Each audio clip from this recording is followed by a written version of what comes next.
கர்நாடக மாநிலம் தெற்கு பெங்களூருவில் கல்குவாரியில் ஏற்பட்ட விபத்தில் பாறை சரிந்து விழுந்து 7 பேர் உயிரிழந்த சம்பவம் சோகத்தை ஏற்படுத்தியுள்ளது. கர்நாடக மாநிலம் தெற்கு பெங்களூருவின் மடப்பட்டனா கிராமத்தில் தனியார் கல்குவாரி செயல்பட்டு வருகிறது.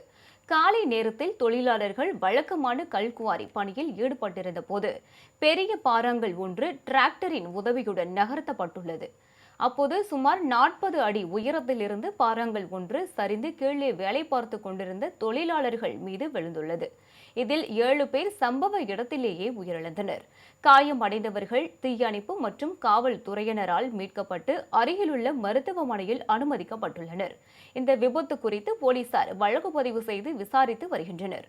முதல் கட்டமாக கல்குவாரியின் உரிமையாளர் ஆனந்தசுவாமி என்பவரை போலீசார் கைது செய்துள்ளனர். உயிரிழந்தவர்கள் இன்னும் அடையாளம் காணப்படவில்லை என்றும் மத்திய பிரதேசம் மற்றும் கர்நாடகாவின் கல்புர்கி மற்றும் யாத்கிர் மாவட்டங்களைச் சேர்ந்த தினக்கூலி தொழிலாளர்கள் என்றும் தெரிவிக்கப்பட்டுள்ளது. உயிரிழந்தவர்களின் குடும்பத்தினருக்கு முதலமைச்சர் DK சிவக்குமாரும் துணை முதலமைச்சர் பரமேஸ்வராகவும் இரங்கல் தெரிவித்துள்ளனர்.